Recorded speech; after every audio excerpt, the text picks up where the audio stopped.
Sud Radio, il est 8h52. Il est là, il nous a rejoint. Guy Carlier libre. Laurie Leclerc, vous êtes là également.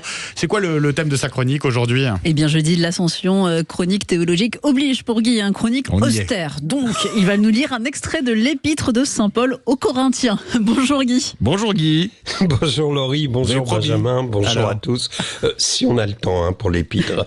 Nous sommes donc le jeudi de l'Ascension. Ne comptez pas sur moi pour ironiser sur la religion chrétienne. D'abord parce que tu ne risques pas une fatwa à te moquer des mamies aux cheveux bleus qui font la queue à la boulangerie le dimanche à la sortie de l'église. Et puis surtout, honnêtement, j'envie ceux qui croient à la vie éternelle. J'aimerais tant comme eux être persuadé qu'on va retrouver au paradis les proches qu'on aimait, qu'on a perdus.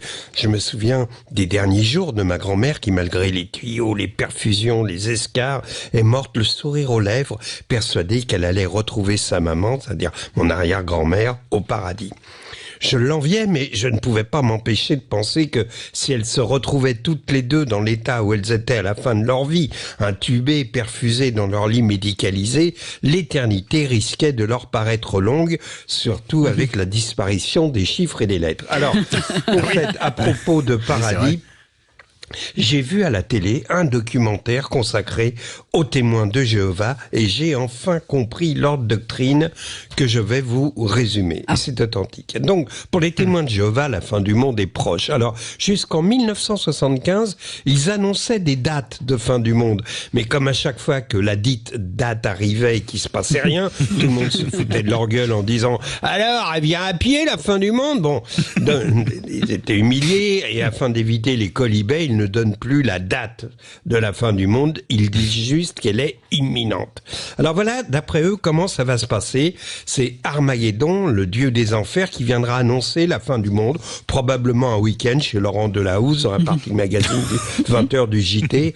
Il dira « Ah yes, c'est la fin du monde !» Et là, hop, se creusera instantanément un grand trou dans lequel tomberont tous les fornicateurs. C'est vous dire qu'il restera plus grand monde. Il restera surtout pas vous deux. Bon, ceci dit, si je peux me permettre... Non, mais c'est vrai. Si je peux me permettre, je voudrais dire à Monsieur Armageddon que tout le monde va vouloir aller dans le trou où ça fornique, évidemment. Mais revenons à ce qu'annoncent les témoins de Jéhovah. Une fois que les fornicateurs seront dans le trou, ce trou se rebouchera et il ne restera sur la terre que les témoins de Jéhovah qui vivront alors pour l'éternité le paradis terrestre. Mais ce n'est pas tout. Les gens que les témoins de Jéhovah ont aimés et qui sont morts ressusciteront. Et d'ailleurs, on voyait le siège des témoins de Jéhovah sur le mur duquel ils ont peint une immense fresque qui représente le retour sur terre des élus et leur retrouvailles avec leur famille. C'est très émouvant. On voit des petits-enfants qui retrouvent leur pépé décédé, qui reviennent sur terre. Vous imaginez l'émotion, pépé, oui, oui.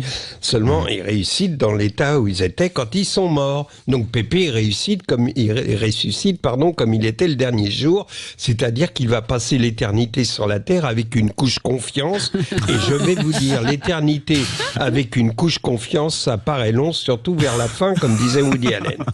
Bon, allez, pour terminer, on va écouter un grand fornicateur qui mettra une sacrée ambiance dans le trou d'Armageddon.